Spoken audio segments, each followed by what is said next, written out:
reporting season kicks off tomorrow with Transurban, and it finishes on the 30th of August with another toll road operator, Macquarie Atlas Roads.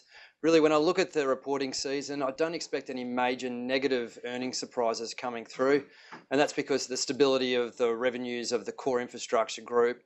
The number of companies have pre-released data, interest rate environment, it will help out the interest costs of these companies.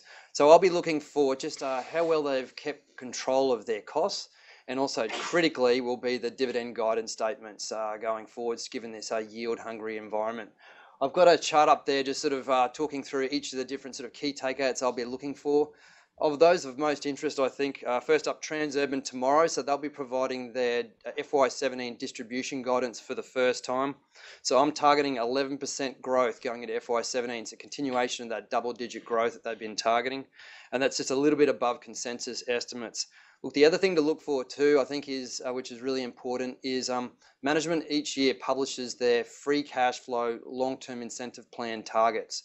And they look at what they're expecting to grow the free cash flow by over the next 3 years. So it's a pretty interesting stat to take away in terms of management expectations for growth rates.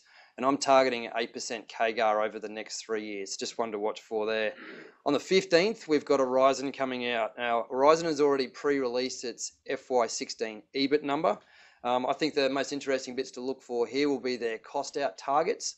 And also what they're doing with capital management. To me, there is a risk they pull back on their dividend payout ratio to conserve capital, particularly with a potential bid for the Glencore trains looming. On the 18th, we've got Sydney Airport. And as we know, Sydney Airport, its traffic numbers have been absolutely booming. So I think there is a risk that they, to the upside, that they upgrade their distribution, potentially by about 0.5 cent per share. So not big, but still meaningful in this environment. On the 24th, we've got APA Group. So that'll be a first time look at their guidance statements on both EBITDA and the distribution. I'm targeting about 10% growth going into FY17 on those numbers. Cube on the 24th also.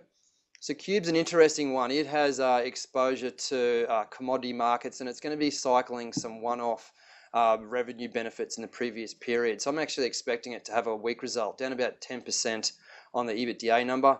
Very hard to compare to consensus. It's a bit of a mess at the moment because of the corporate activity that's been going on. No doubt the management will try and focus investor attention very much in terms of their Moorebank project and the benefits of the Patrick Container Terminals acquisition. Then finally, I think the one of interest is Macquarie Atlas Roads on the 30th. So there's potential for the distribution to be upgraded there. So at the moment, 2016 distribution guidance is 18 cents per share. Macquarie were nice enough to cut their base fees just recently. It freed up about 1.4 cents per share per year. So hopefully that gets fed through into the distribution numbers coming through. No doubt the discussion there will be on capital management, particularly with potential M&A activity around their Dulles Greenway toll road that they own 50% in. There could be a potential transaction that occurs either late this year or early next year. So that's, I think, the sort of the key ones to look for. In terms of investment views, look, I'm to be quite honest, finding it very hard to find value in the sector. We've had years now of turbocharged returns coming through from that expansionary monetary policy. In my stock list, I really only got Sydney Airports as being the standout with an add recommendation. As I look through that list, I sort of see potential funding sources in terms of ERM Power, Duet, and also Horizon, giving their structural sort of headwinds. So yeah, just coming into that, just to summarise, I suppose, just very much focus on those guidance statements, particularly the dividend statements. I think they'll be the things that move the stock prices. SID being the sort of the key standout, and ERM, Duet, and Horizon being the funding sources.